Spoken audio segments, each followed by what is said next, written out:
Iran has agreed to give up all of its stockpiles of enriched uranium at the request of the United States, according to Oman's Foreign Minister Badr al-Busaidi. He said that the results of negotiations between Washington and Tehran allow the United States to postpone a military option against Iran. In an interview with CBS, the minister also noted that the details of a possible agreement between Iran and the United States on Tehran's nuclear program could be finalized within 90 days. As previously reported, including photos showing Israeli F-22 fighter jets on the runway allegedly prepared for bombardment, Israel carried out what it described as a preventative strike against Iran overnight.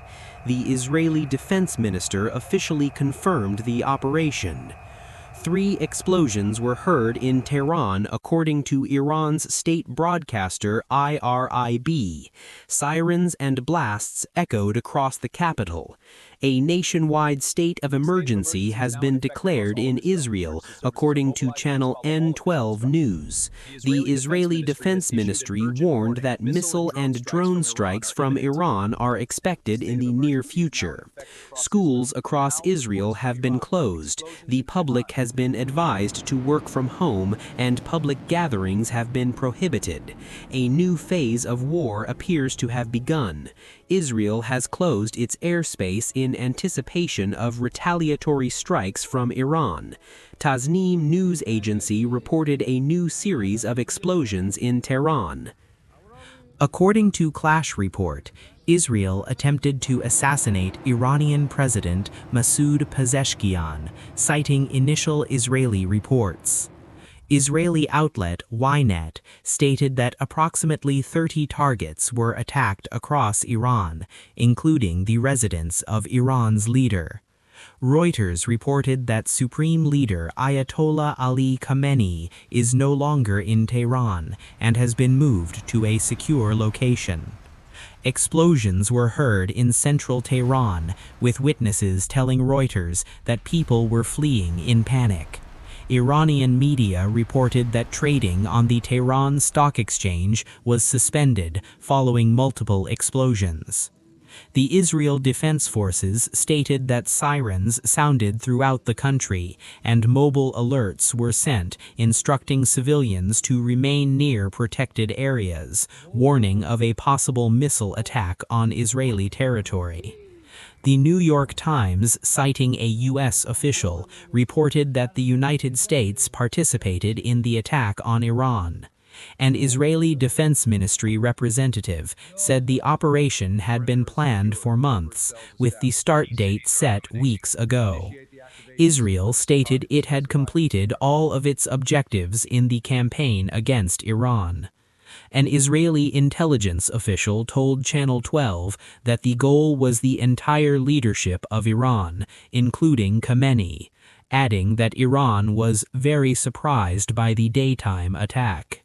Cruise missiles launched by Israel and the United States were reportedly observed over Iraqi airspace, heading toward Iran. Dozens of American strikes were carried out by attack aircraft based at various installations across the Middle East, as well as from one or more aircraft carriers, the New York Times reported, citing a U.S. official. An Israeli official told Channel 12 that joint U.S.-Israeli attacks against Iran would continue for at least 4 days. According to him, the operation is intensive and consists of several stages.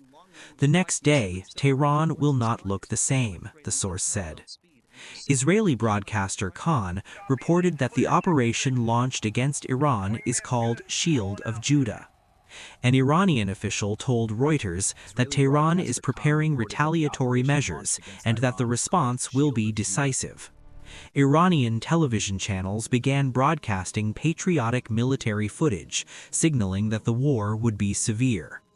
"We have begun a large-scale military operation in Iran. We will eliminate the threat of the brutal Iranian regime," said U.S. President Donald Trump. Iran's Islamic Revolutionary Guard Corps announced that Iran would respond to the attack on its territory within hours.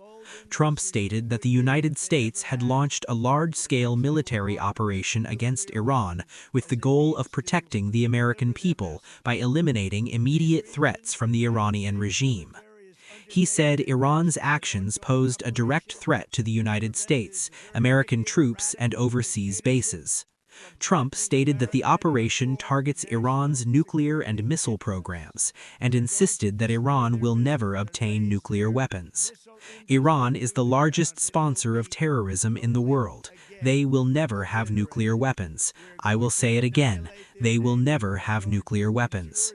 We will destroy Iran's naval forces. We will ensure that its proxies can no longer attack our forces. We will guarantee that Iran never possesses nuclear weapons, Trump said. He also called for regime change and warned that bombs would fall everywhere. He said the United States would level Iran's missile industry to the ground. Strikes by Israel and the United States were reported against the Iranian city of Bushehr. The Wall Street Journal reported that the U.S. and Israel plan to conduct intensive attacks against Iran for several days. Air raid alerts were activated in Israel as launches from Iran were detected. Newer news reported that Iran launched dozens of ballistic missiles toward Israel. Iranian state television added that Iran would deliver a powerful retaliatory strike. The first Iranian ballistic missile reportedly struck a target in Tel Aviv. It was also reported that Yemen joined Tehran, launching several ballistic missiles as well. Explosions were heard in eastern Tehran. The United States reportedly named its operation against Iran Epic Fury. The Israeli military reported a third wave of missile attacks from Iran. The Islamic Revolutionary Guard Corps confirmed that it had begun attacks on Israel using missiles and drones, according to Tasnim. Al Jazeera quoted a senior Iranian official as saying, "We are not surprised by the joint American-Israeli aggression, and we have a comprehensive response without time limits. After this aggression, there are no red lines, and everything is possible, including scenarios that were previously not considered." Iranian ballistic missiles reportedly struck targets inside Israel. Israeli air defense systems were said to have struggled against large-scale bombardment. As residents of southern Iranian provinces observed Tomahawk cruise missiles flying toward Tehran, strikes began along the coastline.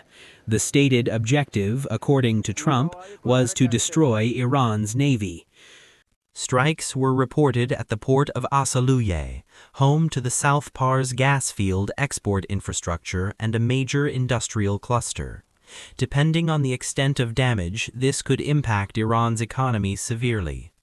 Chabahar, a key transit hub bypassing the Strait of Hormuz and linking Central Asia, China, and Afghanistan, was also hit. The area includes a naval base of the Islamic Republic of Iran Navy and the Imam Ali base of the IRGC Navy. Footage reportedly emerged from near Konarak Airport, a joint military airfield serving both Air Force and naval units in the Arabian Sea region. Reports also emerged of Iranian missile and drone strikes against American facilities in Jordan and Bahrain. In Amman, a U.S.-Israeli air defense installation was reportedly destroyed. Qatar closed its airspace.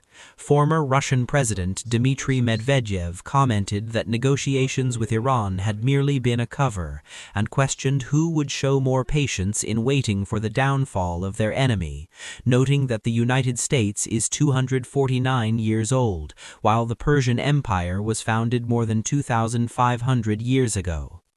Iran reportedly struck the U.S. Naval Support Activity Bahrain, home to the U.S. Fifth Fleet headquarters. Explosions were heard near U.S. naval installations. Iran also reportedly targeted Al Udeid Air Base in Qatar. Qatar's Ministry of Defense stated that 3 Iranian missiles were intercepted, while others reached their targets. The Russian embassy in Qatar urged its citizens to take reasonable precautions and avoid areas near American military bases. Explosions were also reported at Al Jafir in Bahrain and near Hebron in the West Bank. Iranian ballistic missiles reportedly struck El Dhafra Air Base in the United Arab Emirates, located approximately 30 kilometers south of Abu Dhabi. The base is operated by the UAE Air Force and hosts the U.S. 380th Air Expeditionary Wing with around 5,000 personnel. It has 2 runways, each 3,661 meters long. The base has supported U.S. operations in the Gulf region for decades, including reconnaissance missions such as the MQ-4C Triton flight reported earlier this year. The attacks on El Dhafra signal a potential expansion of the conflict into the broader Gulf region, raising the prospect of further escalation, strengthened security measures across Gulf states, reassessment of regional alliances, and an increasingly volatile confrontation between Iran and its adversaries.